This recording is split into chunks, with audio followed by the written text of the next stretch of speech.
अगर आपने मुख्यमंत्री मैया सम्मान योजना का फॉर्म भरा है और अभी तक आपका पैसा नहीं आया है, तो ये 5 कारण हो सकते हैं जिनसे आपका पैसा रुका हुआ है और अभी आपका पैसा आपको नहीं मिला है। क्योंकि आपका ही नहीं, आपके साथ-साथ 18 लाख से ज़्यादा महिलाओं का नाम काटा गया है और उनको ये पैसा नहीं मिलने वाला है। अगर उनको ये पैसा चाहिए, तो उनको आज ही कुछ ऐसा करना होगा जिससे उनका नाम वापस से सूची में जुड़ जाए और जो 7500 रुपए मिलने वाले थे उनको, उनके बैंक अकाउंट में वो 7500 रुपए आ जाए। आज की ये अपडेट है 20 मार्च 2025 की। अगर आज ही आपने अपने जो प्रॉब्लम है, प्रॉब्लम को फिक्स कर लिया, तो आपका पैसा आपके अकाउंट में आ सकता है, लेकिन इस पर आपको जल्दी से जल्दी ये काम करना होगा। नहीं तो अगर इसका दूसरा चरण भी खत्म हो गया, तो आपका पैसा मिलना आपको बहुत ही मुश्किल हो जाएगा। ध्यान रहे, इसमें आप अकेले नहीं हैं, आपके साथ 18 लाख महिलाओं का नाम कटा गया है, जो कि एक बहुत बड़ी संख्या है और इसमें बहुत ज़्यादा महिलाएँ हैं। इसमें आपकी ही गलती है, अपने आप से सरकार ने किसी का नाम नहीं काटा है। वो कौन-सी गलतियाँ की हैं आपने, इन 5 कारणों के अंतर्गत आपको वो पता चल जाएँगी। चलिए देखते हैं सबसे पहले आपने गलतियाँ कौन-सी की हैं, उसके बाद मैं आपको बताता हूँ कि आप इनको ठीक कैसे कर सकते हैं और ये काम करके अपने 7500 रुपए को अपने बैंक अकाउंट में आप कैसे ले सकते हैं। अगर आपने अभी तक मुख्यमंत्री मैया सम्मान योजना की पात्रता के बारे में नहीं पढ़ा है, तो आप इसी को पढ़ लीजिए। इसी में आपको वो पाँचों कारण पता लग जाएँगे, जो कि मैं आपको इस वीडियो में बताने वाला हूँ।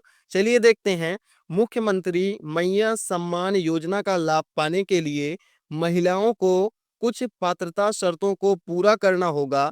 इन शर्तों का उद्देश्य यह सुनिश्चित करना है कि योजना का लाभ केवल सही और जरूरतमंद महिलाओं को ही मिले। अगर आप सही महिला हैं और आप जरूरतमंद महिला हैं, तो आपको इसका लाभ अवश्य मिलेगा। सबसे जो हमारी पहली शर्त है, वो शर्त है अस्थाई निवासी, जो कि मुझको लगता है सभी ने इसको पूरा किया होगा। इसके अंतर्गत आप देखेंगे, तो यहाँ पर इस योजना का लाभ केवल झारखंड राज्य की अस्थाई महिला ही उठा सकती हैं, जो वहां पर जाकर रेंट पर रह रही हैं या जिनके आधार कार्ड में या जिनके राशन कार्ड में झारखंड का नाम नहीं आ रहा है कि ये झारखंड की अस्थाई निवासी हैं, उनको ये लाभ बिल्कुल भी नहीं मिलने वाला है। तो अगर आप अस्थाई हैं, जो कि आप होंगी, तो आपकी ये पहली रिक्वायरमेंट फुलफिल हो जा रही है।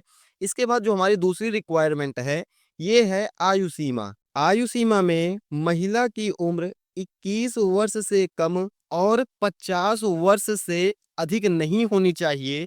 यह आयु सीमा इसलिए तय की गई है ताकि योजना का लाभ उन्हीं महिलाओं को मिले जो इस कामकाजी काम की उम्र के हैं। यानी कि मैया सम्मान योजना केवल युवक महिलाओं को मिल रहा है। अगर आपकी उम्र 50 या 50 से अधिक है, तो आपको इसका लाभ नहीं मिलेगा और कम से कम आप वयस्क होने चाहिए। आपकी उम्र 21 वर्ष या फिर उससे अधिक होनी चाहिए। ये हमारा दूसरा मापदंड है। जो हमारा तीसरा मापदंड है, वो है आय सीमा। इस योजना का लाभ उन्हीं महिलाओं को मिलेगा जिनके परिवार की वार्षिक आय 8 लाख से कम है। यानी कि जो आपकी 1 साल की कमाई आ रही है आपके परिवार की, वो 8 लाख रुपए से ज़्यादा नहीं होनी चाहिए।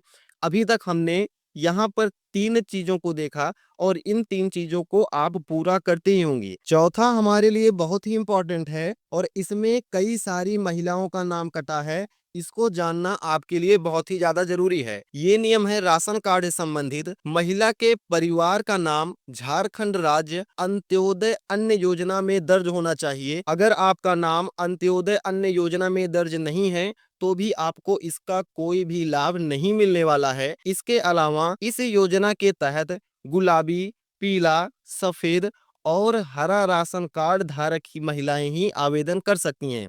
अगर आपका जो राशन कार्ड है वो गुलाबी है, पीला है, सफेद है और हरा राशन कार्ड है, तभी आप मैया सम्मान योजना के लिए अप्लाई कर सकती हैं और ये राशन कार्ड रहेगा तभी आपका जो पैसा है वो आएगा। अगर आपका ये राशन कार्ड नहीं है, गुलाबी, पीला, सफेद और हरा, तो आपका पैसा नहीं आएगा। तो आपका ये जरूरी है कि आप इस रिक्वायरमेंट को जरूर फुलफिल करें। अगर आपने इसको फुलफिल किया है तो आप हमें कमेंट करके जरूर बताइएगा। इसके बाद जो हमारा पांचवा कारण है, ये हमारा है बैंक खाता और आधार कार्ड से संबंधित। आवेदन करने वाली महिला का बैंक खाता आधार कार्ड से लिंक होना चाहिए, जिसको हम अंग्रेजी में बोलते हैं डीबीटी या फिर डायरेक्ट बैंक ट्रांसफर। अगर आपका खाता आधार कार्ड से नहीं लिंक है तो आपके खाते में डीबीटी चालू नहीं होगा, जिससे आपको इसका पैसा नहीं मिलेगा। डीबीटी यह सुनिश्चित करेगा कि योजना की राशि लाभार्थी के खाते में जमा हो सके।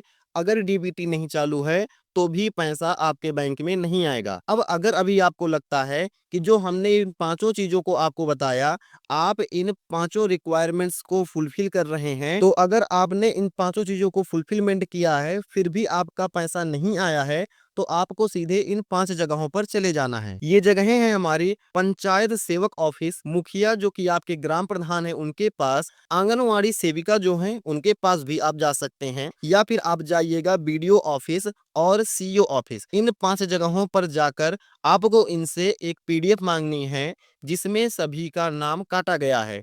इसमें नाम तो काटा गया है, इसके साथ साथ ही आपको ये भी बताया गया है कि आपका नाम क्यों काटा गया है। यहाँ पर आपको ये भी बताया जाएगा कि आपके एप्लीकेशन में कौन सी कमी थी जिससे आपका पैसा काटा गया है। अगर आपका नाम गलत है तो आपको यहाँ पर बताया जाएगा।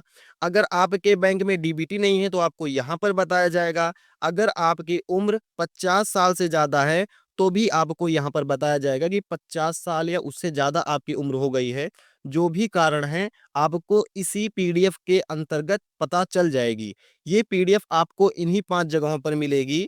मैया सम्मान योजना की ये पीडीएफ जो है, ये पंचायत सेवक ऑफिस या फिर आपके ग्राम प्रधान मुखिया के पास, आंगनवाड़ी सेविका के पास, बीडीओ के पास या फिर सीईओ ऑफिस में आपको ये चीजें देखने को मिल जाएंगी। अगर आपका नाम कट गया है तो आप जाएंगे इन दोनों जगहों पर और इनसे संपर्क करके सभी डॉक्यूमेंट्स इनको दिखाएंगे और ये कोशिश करेंगे तो आपका नाम बिल्कुल ही इसमें जुड़ जाएगा और आपका पैसा भी आ सकता है। आपको ये वीडियो कैसी लगी आप हमें कमेंट करके बताइएगा। कौन सी प्रॉब्लम आ रही है आपको और किस कारण से आपका नाम कटा है, ये भी आप हमें कमेंट करके जरूर बताइएगा। हम मिलते हैं आपको ऐसे किसी नेक्स्ट वीडियो में। जय हिंद।